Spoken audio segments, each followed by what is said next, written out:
राम दोस्तों, स्वागत है हमारे यूट्यूब चैनल समृद्धि में। दोस्तों, आज मैं आप लोगों के लिए गौ माता के बारे में कुछ अच्छी जानकारी दूंगी और आप लोगों को ये बताऊंगी कि गौ माता के कैसे सिंपल में सेवा करके आप लोग 33 करोड़ देवी देवताओं के आशीर्वाद पा सकते हैं। बहुत सारे लोग ये सोचते हैं कि जैसे कि बिना नहाए उनको रोटी दे सकते हैं कि नहीं, और उन दिनों में हम उनको कुछ खिला सकते हैं कि नहीं। तो इस सब कुछ कन्फ्यूजन आपको आज इस वीडियो में मैं आप लोग को दूर करूँगी और कैसे उनका सेवा करके कैसे उनके चीज़ों से आप अपने घर को पवित्र और नकारात्मक शक्तियों से दूर रख सकते हैं। तो चलिए वीडियो को आगे बढ़ाते हैं। समझाने में वीडियो थोड़ी लंबी हो जाए तो स्किप न करें, एक एक बात को आप ध्यानपूर्वक सुनें, क्योंकि बिना लगन के, बिना जानकारी के आप कोई कार्य उत्तम नहीं कर सकते हैं। वीडियो अच्छी लगे तो सब्सक्राइब कीजिए, चैनल को साथ साथ लाइक कीजिए ताकि ऐसे ही मुझे प्रेरणा मिलती रहे। दोस्तों, एक बात तो जानते हैं कि सबसे बड़ा है कि जीवों की सेवा करना। चींटी हो, चींटा हो, तोता, मैना हो, पक्षी हो, जानवर हो, कोई भी हो, पहले तो सबको कुछ एक रोटी देना बहुत ही पुण्यदायी होती है। ये कोई टोटका तंत्र मंत्र नहीं होता है दोस्तों। इसका प्रभाव आपके जीवन में धीरे धीरे पड़ता है। लेकिन हाँ, आप ये अगर नित्य ये सब करने लगे तो ये तो मैं आप लोगों को लिख कर देती हूँ कि आपके जीवन में कभी धन धान्य की कमी नहीं होगी।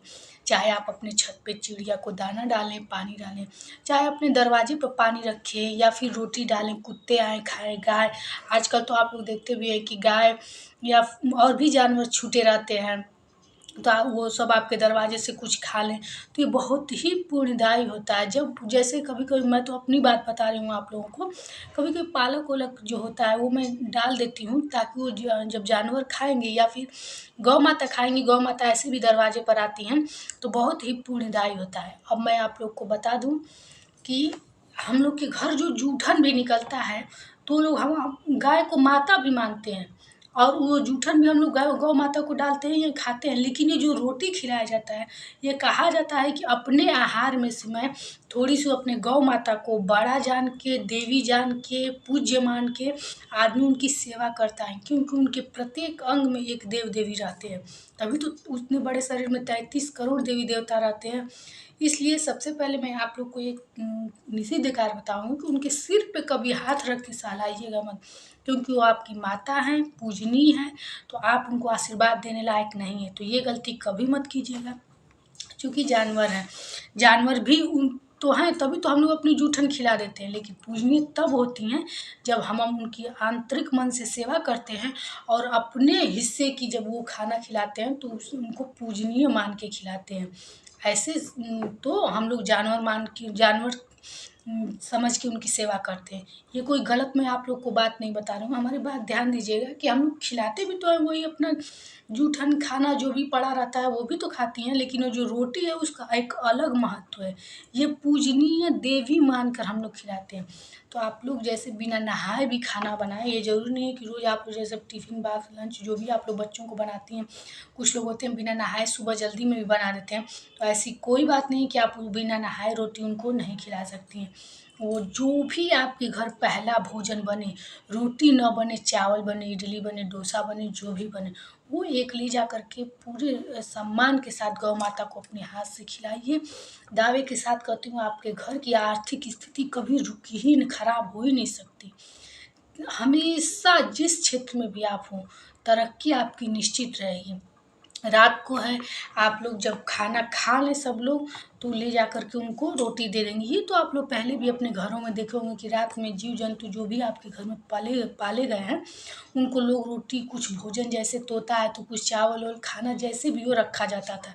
तो आप लोग जब खाना खा लें, रात को जब खाना सब लोग खा लें तो ले जाकर दे दीजिए, और दिन में खाना सबसे पहले जो आपकी रसोई में बने वो ले जाकर दीजिए। यही इसका अच्छा नियम है और यही सर्व सिद्ध है, यही शास्त्रों में भी कहा है। बाकी इस तरह कोई दिन भर ले जाकर कुछ खिलाते रहे, वो ये तो मैं नहीं कहूँगी कि निष्फल नहीं है, लेकिन यदि गौ माता की पूजनीय मान के, देवी मान कर सेवा करना चाहते हैं तो कोई पूजा पाठ मत कीजिए। बस सुबह जो अपने खाइए या जो आपके किचन में सबसे पहले बने वो चीज़ बस थोड़ा सा ले जा कर के गौ माता को अपने हाथ से खिला दीजिए। हो सके तो अपने हाथ से उनको हरा चारा रोज़ खिलाएं, नहीं तो बुधवार को तो निश्चित खिलाया कीजिए। रात में जब सब लोग खाना खा लें तो उनको ले जा कर के कुछ रोटी भोजन जो भी आपके घर बना हो वो ले जाकर खिला दें। गौ सेवा से बड़ा इस दुनिया में कोई पूजा पाठ नहीं है। और कहा जाता है ना, गोधन गजधन बाजधन, तो बहुत वो एक धन है। उनसे आप क्या दूध दही लोग बेच रहे हैं, उन्हीं के शरीर से निकल के ना लोगों को कुछ कमाई हो रही है। उनका गोबर का उपला बनाकर रसोई में पका लेते हैं, उनका गौरी बना करके पूजा किया जाता है। तो वो हर प्रकार से पूजनीय है। आप लोग को मैं एक वीडियो भी बना कर दी हूँ कि उनके वो गाय का जो खूर होता है पैर, उसके नीचे का यदि मिट्टी आप एक डिब्बे में रख लें और रोज लगा के अपने काम पे जो भी काम पर हैं आप जाएं, आपको असफलता कभी हो ही नहीं सकती। इतनी शक्ति होती है उनके चरणों की धूल में। तो आप किसी भी रविवार को अपने दरवाजे पर उनको स्नान करा करके और उसके नीचे की जो गीली मिट्टी है बस उसको आप रख लें और रोज उसका टीका लगा के जाएं। कहा जाता है कि जिस काम के लिए आप निकलें निश्चित रूप से उसमें आपको सफलता मिलेगी। दूसरी बात, रोज़ तो गाय को नहलाना आज के भाग दौड़ की दुनिया में हमको नहीं लग रहा है कि किसी के लिए संभव है। लेकिन रविवार को अपने घर अपने गाय को जरूर नहलाइए। और कहाँ नहलाइए? अपने मुख द्वार के ठीक सामने नहलाइए। क्योंकि रविवार के दिन जो उनके शरीर से जल गिरता है वो अमृत के समान रहता है। उससे आपके घर की जो भी दरिद्रता रहेगी खत्म हो जाएगी। आपके घर में उस जल को किसी बर्तन में रोक करके आप पूरे घर में छिड़के। कहा जाता है नकारात्मक शक्ति के साथ कोई भी काली वैसी शक्ति रहेगी जादू टोटका वाला, वो सब खत्म हो जाएगा और आपके घर में कभी प्रवेश नहीं कर पाएगा। यदि आप नित्य हर रविवार को ये काम करते हैं तो आपके घर में कभी नकारात्मक शक्ति प्रवेश कर ही नहीं सकती। और हाँ, मुख्य द्वार पर इतना रोक लें कि मुख्य द्वार पर एक लोटा गिरा करके एक गिलास गिरा करके उसको धो लें। क्योंकि मेन गेट को यदि आप उससे धो दिए उनके जल से, तो आप मान लीजिए कि आपके घर साक्षात लक्ष्मी आकर बैठ जाएंगी। बस ये सब काम थोड़ा आप लोग को कठिन हो सकता है लगेगा, लेकिन बहुत कर लेने के बाद आपको प्रभाव अपने जीवन में खुद महसूस होगा इस सब चीज़ों का। दोस्तों, गौ माता को जैसे लोग होते हैं कहीं जाने से पहले, कहीं वैसे आप ज्वाइनिंग पर या कहीं वैसे काम पे जाएं तो आप प्रणाम करके जाएं। जब आप अपने खाना खाने बैठे तो एक बस लिमिट, एक बस ये बना लीजिए, हमको अपने खाने में से इतना सा थोड़ा सा निकाल के नीचे रख दीजिए। खाना खा लीजिए तो ले जाकर गाय को डाल दीजिए। रोटी की बात मैं नहीं करूँ, अपने खाने की हिस्से की बात कर रही हूँ। बस थोड़ा सा निकाल के और वो गौ माता को ले जाकर खिला दीजिए। किसी और पक्षी को भी खिला सकती है, लेकिन गौ माता को खिला देंगे उत्तम उत्तम उत्तम होता है। व्रत रहें, जब व्रत के बाद आप अन्न खाएं तो उसमें से इतना पहले निकाल के, कहा जाता है ना गौ आग्रासन, तो वो गाय के लिए ही निकाला जाता है। जब तक वो खाएंगी नहीं आपका व्रत पूरा नहीं होगा। ये सब हमारे शास्त्रों में एकदम लिखा गया है।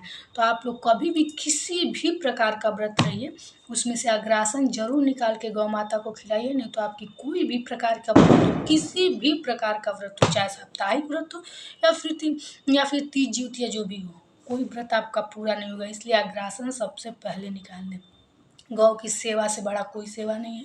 उनके गले में आप लोग काले धागे में घंटी जरूर बांधें, क्योंकि उनके गले से जो घंटी की हमेशा आवाज़ आएगी, कहा जाता है जितनी दूर में वो धुनी बजेगी नकारात्मकता उतनी दूर में नहीं रहेगी और ऊपरी बाधा जो भूत प्रेत कहा जाता है वो नहीं रहेंगे। इतनी शक्ति होती है उनके गले की वो घंटी में। पहले आप लोग देखते होंगे कि लोग पूरे चाव से बांधते हैं, अब तो मैं वैसे नहीं देखती हूँ।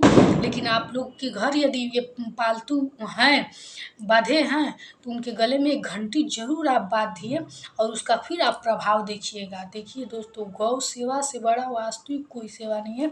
आप लोग दक्षिण भारत में जाएंगे तो जिनका मार्बल भी है, जिनका चौखट मार्बल का भी है, वो भी तीज त्योहार को रविवार को गोबर से अपना चौखट को लिपाई करते हैं। तो ये बहुत अच्छा है, मैं भी करती हूँ। अपने चौखट को आप लोग यदि गोबर से लिपाई करते हैं, रविवार को करते हैं, पूर्णिमा के दिन करते हैं, एकादशी के दिन करते हैं, वैसे दीपावली को, होली को, तीज त्योहार को करते हैं, बहुत ही पुण्यदायी होता है। वैसे